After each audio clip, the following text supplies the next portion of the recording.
Module 5, Normal Probability Distributions. Welcome to an exploration into one of the fundamental aspects of statistics, the normal distribution. Often visualized as a bell curve, the normal distribution is pervasive in various fields because of its natural occurrence in many scenarios. Let's dive in. The normal curve and its significance. Imagine measuring the heights of all adult males in a large city. If you plotted the results, you'd likely see a bell-shaped curve, with the majority being of average height and fewer individuals being either very short or very tall. This is the essence of the normal distribution. It's symmetric, with data clustering around a central value and tapering off as we move further away. Example: the average IQ score is 100 with a standard deviation of 15. If we plot IQ scores of a large population, it's expected to follow a normal distribution. The normal curve, often referred to as the bell curve or Gaussian curve, represents the graph of the normal distribution, which is a continuous probability distribution. This curve is symmetric, bell-shaped, and characterized by its mean or mu and standard deviation, often written as sigma. Here are the main features and characteristics of the normal curve. Shape: it has a single peak, and its tails extend indefinitely in both directions without touching the horizontal axis. This means there are values that can fall well below or above the mean, but the likelihood diminishes the farther you go from the mean. Symmetry: the curve is symmetrical around the mean. This means the mean, median, and mode of the distribution are all equal and located at the center of the curve. Mean and standard deviation: the spread or width of the curve is determined by the standard deviation. About 68% of the data falls within one standard deviation of the mean. About 95% falls within two standard deviations. About 99.7% falls within three standard deviations. Areas under the curve: the total area under the normal curve is equal to 1 or 100%. This represents the total probability of all possible outcomes. Tails: the tails of the normal curve approach the x-axis but never touch it. This means that theoretically, there's no minimum or maximum value that a normally distributed variable can take on, though extreme values are highly unlikely. Practical applications. The normal curve and the properties of the normal distribution are fundamental in statistics and are used in a variety of real-life scenarios. For instance, grading on a curve. In education, if students' test scores are normally distributed, a teacher might decide to assign grades based on the distribution of scores, such that a certain percentage of students get A's, B's, and C's, etc. Quality control. In manufacturing, the normal distribution can help in assessing how much variation exists in a process. If most products fall within a certain range, for example, within 3 sigma from the mean, then the process is considered to be in control. Healthcare, measurements like blood pressure, cholesterol levels, and other health indicators often follow a normal distribution within populations. In essence, the normal curve provides a visual representation of data variability and is a cornerstone concept in the realm of inferential statistics. Z-scores and areas under the curve. The z-score is a measure of how many standard deviations away a particular data point is from the mean. Using a standard normal table or technology, we can find the probability associated with any z-score. For example, what's the probability of someone having an IQ less than 115? Here, we would convert the IQ score to a z-score and use a standard normal table to find the area to the left of that z-score, which represents our probability. The z-table, also known as the standard normal table, is a mathematical table used to find the probability that a statistic lies between the mean, which has a z-score of 0, and a given z-score in a standard normal distribution, a distribution with a mean of 0 and a standard deviation of 1.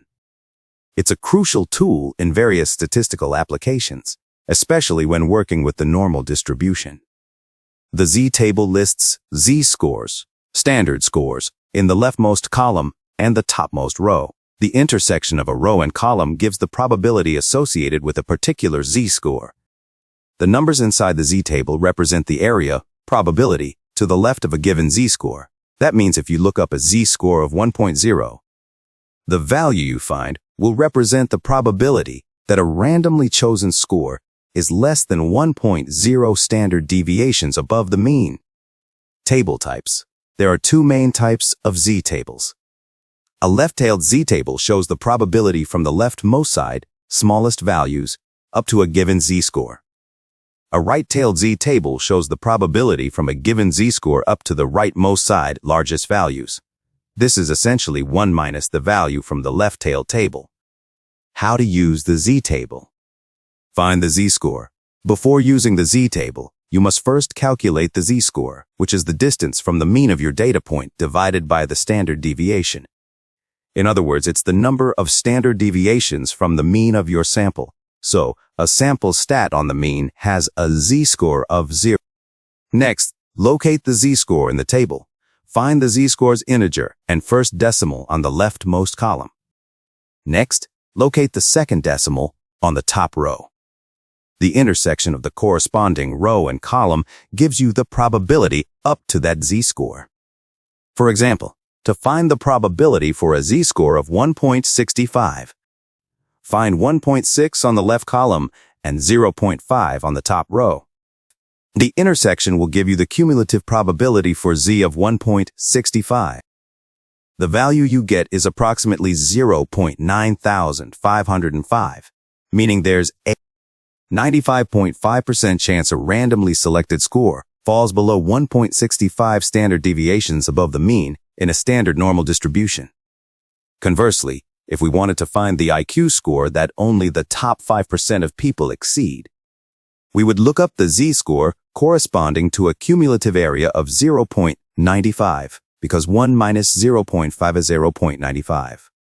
We then convert this z-score back to an IQ score. The z-table has wide-reaching applications, from determining percentiles, probabilities, and critical values in hypothesis testing, to helping set confidence intervals in inferential statistics. Whenever you need to understand where a particular value stands in a normal distribution, the z-table provides a bridge between raw scores and probabilities. Sampling distributions and the central limit theorem. The central limit theorem states that, given a sufficiently large sample size, the distribution of the sample means will approximate a normal distribution, regardless of the shape of the population distribution. This approximation to normality becomes better as the sample size increases.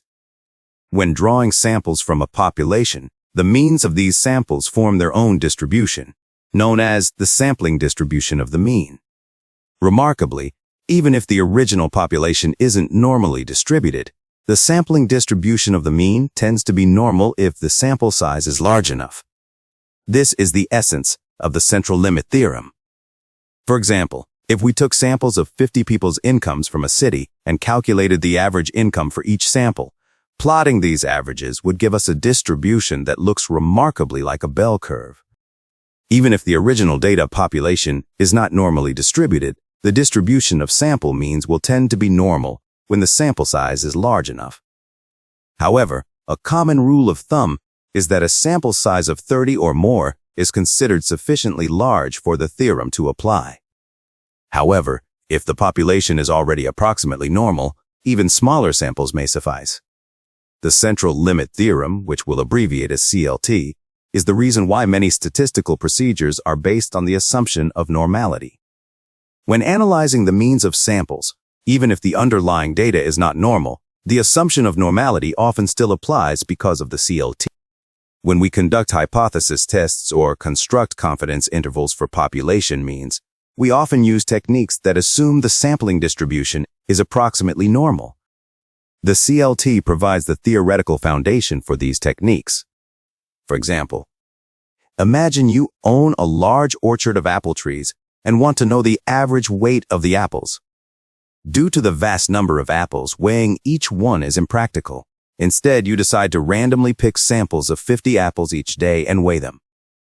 On day 1, your sample might have an average weight of 150 grams, on day 2, 155 grams, and so on.